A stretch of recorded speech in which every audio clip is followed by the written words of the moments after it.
E de nos estatuto do Partido Redemocrático para como de objetivo do partido para promover uma boa relação entre Aruba e União Europeia.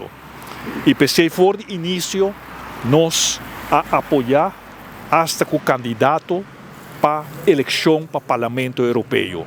E pensei nós está aqui na AUE, diante da oficina de representação do governo de Holanda, onde ribe fecha simbólico aqui, me também depositar meu voto para a eleição parlamentar de Europa, onde o dia 6 de junho vai eleger o representante novo do Parlamento Europeu.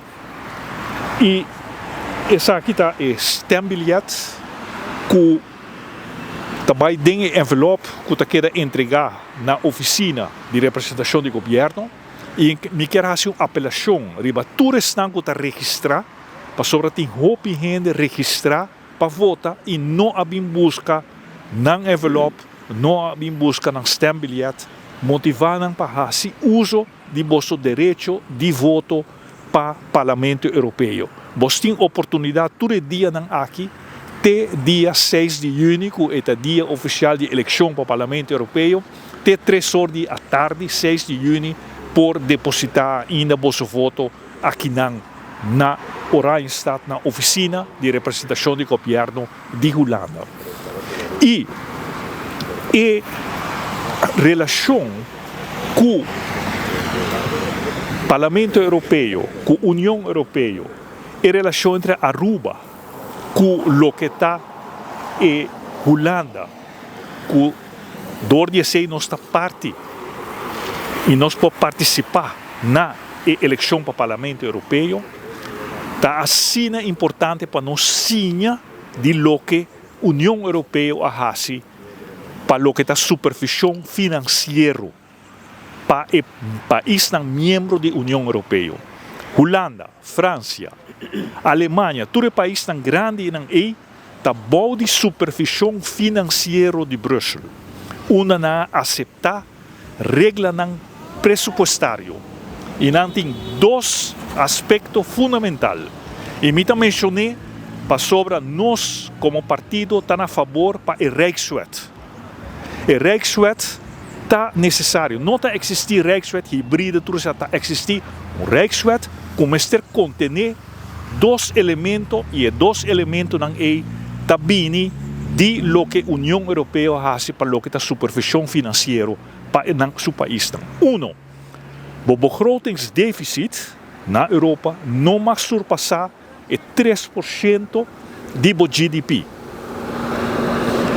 E de dois elementos tá, o débito nacional não por surpassar 60% do GDP. Nós queremos e nós espera que o Rijkswet que está bem para Aruba, que agora que já quer firmar, e Mr. Ward trabalha ainda, está contener dois elementos aqui. Nós sugerimos hasta para estar mais estricto que Aruba, onde o begrotingsdeficit não pode surpassar 2% do GDP, e o débito nacional, e me compreender de declaração de lo que o ministro-presidente faz, que ele vai pedir conselho a base de lo que staatssecretaris Van Huffelen também a recomendar na IMF para Aruba, e já a IMF a dado conselho do passado para lo que está Small Island States. E o débito nacional, segundo a IMF, para lo que está isla chiquito em Aruba, onde tem pilar econômico só que mesmo está vulnerável, o débito nacional não pode surpassar 40% do GDP. Imaginava, na Aruba nós estamos quase 20% do GDP. Então, pensei, para nós, o Rijkswet, seu objetivo está com dois elementos aqui para o malgastamento de placa que habita toma lugar para o governo de AVP e MEP. Rijkswet, seu objetivo, maneira de escrever, está mais simples Eta maramang di politiko nang den futuro, pa nang nota irresponsável com placa de pueblo.